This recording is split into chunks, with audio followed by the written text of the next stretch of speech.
میں نے گیتا پڑھی، میں نے مہابھارت بھی پڑھ لی، میں نے بدھزم پڑھا، میں نے جینزم پڑھا.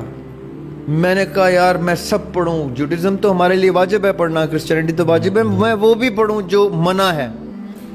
میں نے ٹیلیپیتھی پڑھی، میں نے پامسٹری پڑھی، میں پریکٹیکل پامسٹری کی ہوئی ہے. Practical palmistry just to see how it works and why is it حرام. میں نے ہر وہ آکلٹ سائنس میں اپنے یہ بال سفید کیے ہوئے ہیں کہ اگر آپ مجھ سے پوچھیں گے تو میں آپ کو میری جو میں کتابوں کی ذکر کر رہا ہوں ان کتابوں میں یہ سارا مواد میں نے لکھ چھوڑا ہے کہ تمہیں کیا کیا کتاب پڑھنے کی اب ضرورت نہیں. تمہارے بھائی نے یہ کام تمہارے لیے کر لیا ہے، اس میں کیا کیا چیز ہے جو کام کیا وہ لے لو، باقی کو پڑھنے کی بھی ضرورت نہیں. یہ میرا فرض سمجھ کے میں نے کر دیا. اب میں آپ کو بتاتا ہوں یہ جتنی سائنٹیفک ڈس آرڈرز ہیں اس کا ایک علاج قرآن نے اتنا خوبصورت دیا ہوا، اور وہ آیت الکرسی.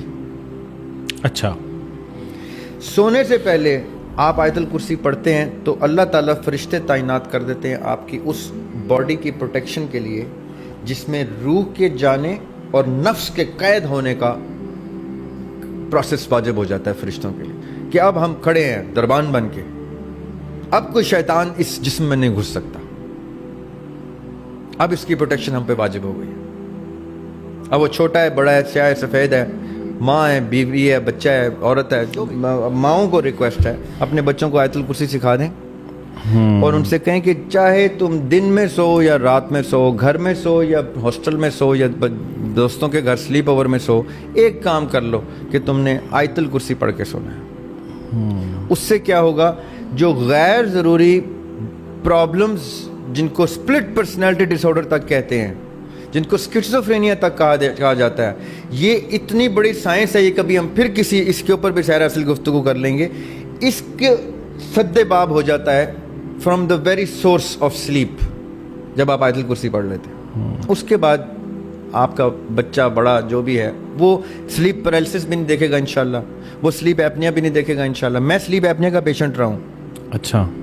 اور اتنا شدید پیشنٹ رہا ہوں کہ مجھے اس کا ماسک تک منگوانا پڑ گیا تھا بھائی سے امریکہ سے کہ اس کا ایک ماسک ہوتا ہے وہ پہن کے آپ سوتے ہیں، کیونکہ وہ نیئر ڈیتھ ایکسپیرینس ہوتا ہے، اس میں سانس بند ہو جاتی ہے اور آپ چھلانگ مار کے گرتے ہیں، سانس کی طلب میں آپ بھاگ رہے ہوتے ہیں پاگلوں کی طرح، سانس نہیں آ رہی ہوتی.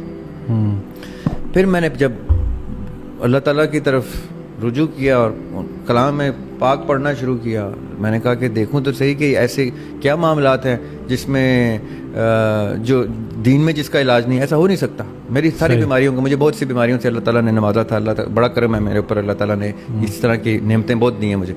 تو مجھے ان سے ڈائریکشن ملی تو میں نے آیت الکرسی سے اپنے سلیپ ایپنیا کا علاج نکالا. جب میں بھول جاتا ہوں آج بھی کسی وجہ سے، جلدی میں، بے دھیانی میں، پڑھتے پڑھتے، لکھتے لکھتے کہ کتاب وہیں پہ سر رکھ کے سو گیا تو مجھے سلیپ ایپنیا جگاتا ہے اور میں ہنستا ہوں، میں کہتا ہوں آیت الکرسی نہیں پڑھی نا، یہ تجھے اس لیے تھپڑ پڑا.